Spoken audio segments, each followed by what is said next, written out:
When it comes to filmmaking, it's the little details that really count. Those little touches that tell us the filmmakers involved really cared about whatever it was that they were creating. That's why Blade Runner has remained a classic motion picture for so long. You could literally spend months exploring the tiny details inherent to each one of its incredibly dense frames. In any film, it's always exciting to stumble upon a subtle detail that has gone mostly unnoticed, not least because it gives you something to brag about. Are they trivial? Perhaps. But are they interesting? Most definitely. I'm Cal from Whatculture.com, and this is 7 amazingly subtle details you never noticed in famous movies. Number 7. Sherman Peabody was a time-travelling duo, Back to the Future. When Marty McFly first arrives in 1955, he crashes the DeLorean into the Peabody farm, where an angry farmer, Mr. Peabody, and his son, Sherman, mistake Marty and his shiny futuristic vehicle as an alien invasion of sorts. The kid's name is a subtle reference to a couple of characters who used to make appearances on the Rocky and Bullwinkle show, a super-intelligent dog named Mr. Peabody, and his adopted human, Sherman, who were renowned for their time-travelling adventures. Given the age of the show, it's doubtful that anybody nowadays would get such a reference, unless they caught the not great 2014 movie, that is. Number 6. The amps reflect the band's success, Scott Pilgrim v. the World.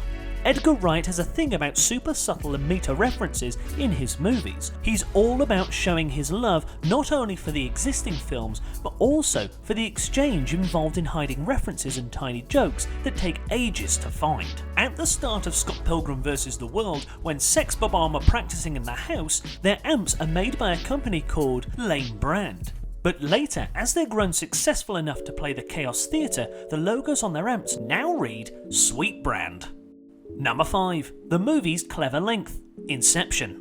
When composer Hans Zimmer decided that he didn't want to create a wholly unique score for the Christopher Nolan's epic sci-fi flick, he found himself inspired by Edith Piaf's Non je ne regrette rien. Sorry, French people. There are traces of this song subtly scattered all throughout Inception, and of course, it's the piece of music that Cobb uses to coordinate his incredibly complicated plan.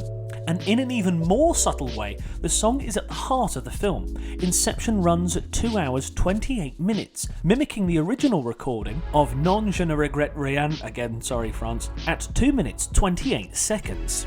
Number 4. David doesn't blink once throughout the entire movie. AI, artificial intelligence. Most people don't go to see movies so they can check whether or not an actor is blinking for the sum of its runtime. But on occasion, it pays to take notice. Still, for artificial intelligence, Haley Joel Osment suggested to Spielberg that his character should never blink to sell David's non-realness.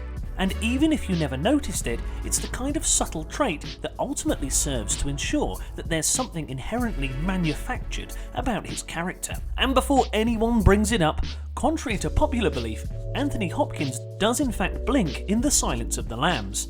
Quite a lot, actually. Number 3. Neo's telling hiding place, The Matrix. The Matrix manages to blend genuine philosophy with a lashing of slow-mo stylized violence. Right at the start, a guy turns up at hero Neo's apartment and buys some illegal files from him, and we get a look at the book in which he keeps these important files. Simulacra and Simulation, written by the philosopher Jean Baudrillard. It's no accidental choice of book since it deals with the subject of reality as a simulation. The original script called for an actual reference to the book to be made, but it was ultimately cut in favour for this more subtle nod. Apparently, Baudrillard dislikes The Matrix. Bit ungrateful. Number 2. Wolverine's junk is metal, The X-Men.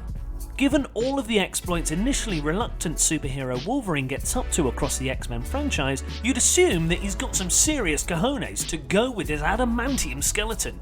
And as the first movie proves, you'd be right. He literally has balls of steel.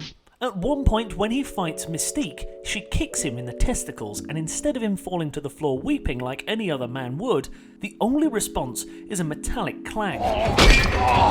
So presumably that's all clad in adamantium too. Number 1. Spider-Man's strong focus. Ever wondered what sort of car Peter Parker would recommend you to buy? Well, if you paid attention in Spider-Man 2, you wouldn't have to wonder, thanks to a clever bit of product placement. During the rooftop scene in which Peter tries to encourage his powers to come back, he says he needs strong focus on what he wants before he jumps off the building. After he plummets to the ground, he hits one car and bounces off another, which is undamaged. That car is a Ford Focus. Well, would you look at that? You got all the way to the end of the video and your mother said you'd amount to nothing. What are the chances? While you're here, why not watch one of our other many possibly quite good channels, or watch another video which will be largely in the same vein as the quality content you've just endured. Go on then.